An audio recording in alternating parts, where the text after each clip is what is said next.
तो बच्चों ये जो क्वेश्चन है ये सबसे ज्यादा इंपॉर्टेंट क्वेश्चन है, इसका आंसर बल्कि आप लर्न कर लीजिएगा। The length of a focal chord of the parabola y square equal to 4ax making an angle theta with axis of parabola। इसका आंसर है बच्चों A part 4a cosec square theta. तो बच्चों इस क्वेश्चन को करने के बहुत सारे मेथड होते हैं, लेकिन मैं आपको एक छोटा मेथड बताता हूँ, उससे समझिए। सबसे पहले क्या करिए, आप पी क्यू की जो लेंथ है वो निकाल लीजिए।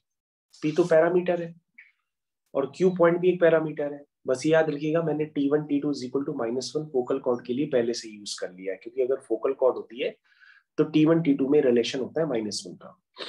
तो मैंने क्यू पॉइंट को T2 square 2a T2 relate करके T2 की जगह -1/T1 पुट कर दिया पहले से। समझ में आ गया? तो बच्चों जब आप PQ की लेंथ निकालेंगे सिंप्लीफाई करके तो आती है a times T plus 1/T का होल स्क्वायर। अब बच्चों लेकिन हमें लेंथ टी के पैरामीटर में तो निकाली नहीं है, हमारे पास यहाँ पे पैरामीटर जो है थीटा है, थीटा के टर्म्स में निकाली। तो हमने क्या कहा कि हमने कहा कि भाई इस पैराबोला की एक्सिस एक्स एक्सिस है और क्वेश्चन में लिखा है कि ये जो कॉर्ड है ये पैराबोला की एक्सिस के साथ थीटा एंगल बनाती है, यानी एक्स एक्सिस के साथ थीटा एंगल बनाती है, यानी इसका स्लोप क्या हो गया, टेन थीटा हो गया। तो टेन थीटा का स्लोप हमारे पास आ गया। और टेन थीटा स्लोप हम कैसे लिखेंगे, y2 minus y1 upon x2 minus x1।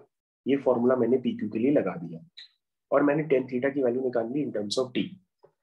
तो टेन थीटा की वैल्यू आ गई बच्चों 2 अपॉन t अब माइनस 1/t। यहाँ से t माइनस 1/t निकालेंगे तो बच्चों आ जाएगा 2 cot थीटा। समझ में आया? और बच्चों यहाँ से हमारे पास लेंथ निकालनी थी, तो मैंने क्या किया, मैंने यहाँ पर t की वैल्यू निकाल करके इधर पुट नहीं की, मैंने क्या किया, उल्टा काम कर। मैंने कहा मेरे पास डिफरेंस ऑफ रूट्स गिवन है, मैंने सम ऑफ रूट्स को रिप्रेजेंट कर दिया, इस तरह से समझ लो। तो मेरे पास जो लेंथ थी ना, उस लेंथ में मैंने t प्लस 1/t के होल स्क्वायर को इस तरह से एक्सप्रेस कर दिया। ठीक है ना, क्योंकि अगर आप इसको सिंप्लीफाई करेंगे तो ये t प्लस 1/t का होल स्क्वायर ही है। और यहाँ पे मैंने t माइनस 1/t की वैल्यू पुट कर दी, विच इज 2 cot थीटा।